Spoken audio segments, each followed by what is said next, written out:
वाले खगरम रवा करी न मिजाज के काम नो कराने वाला बात महाराज के की होई फेंक दो न लोढ़ा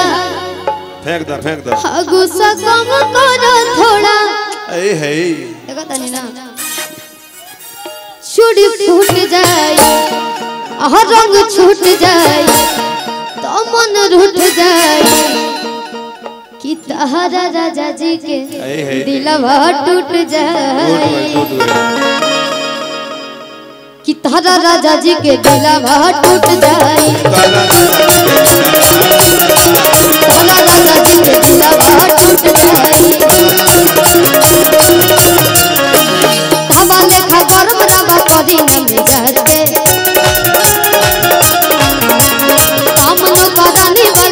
महाराज के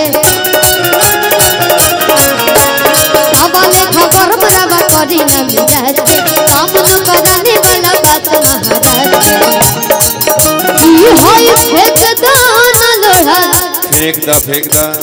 गुस्सा कम करो थोड़ा पागल हो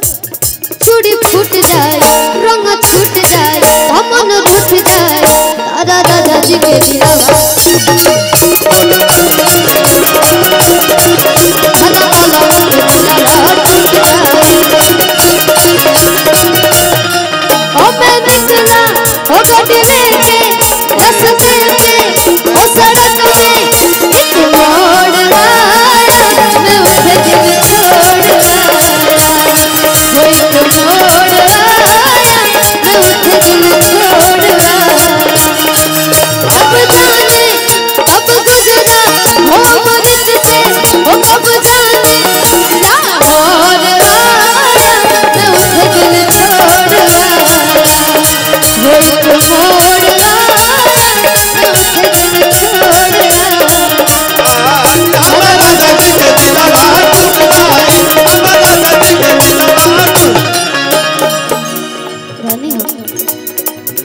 धोबिनिया के देखला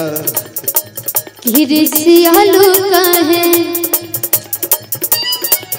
खिसियालू काहे अगरा के ताजमहल देखला अगर इतना गुस्सा करबो तो हम कहां जाए ओ खेला खत्म गाना मालू तो फेंक देलू आलू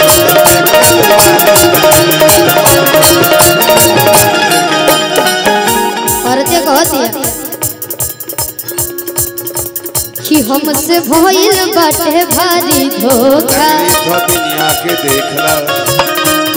एही आलू के मिस दे हम चोखा अगरा के ताजमहल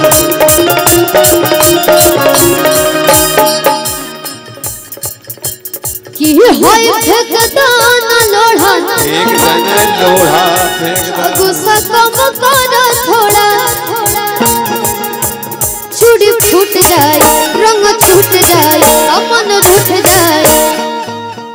कि तहरा राजा जी के दिलवा टूट जाए एगो गाना है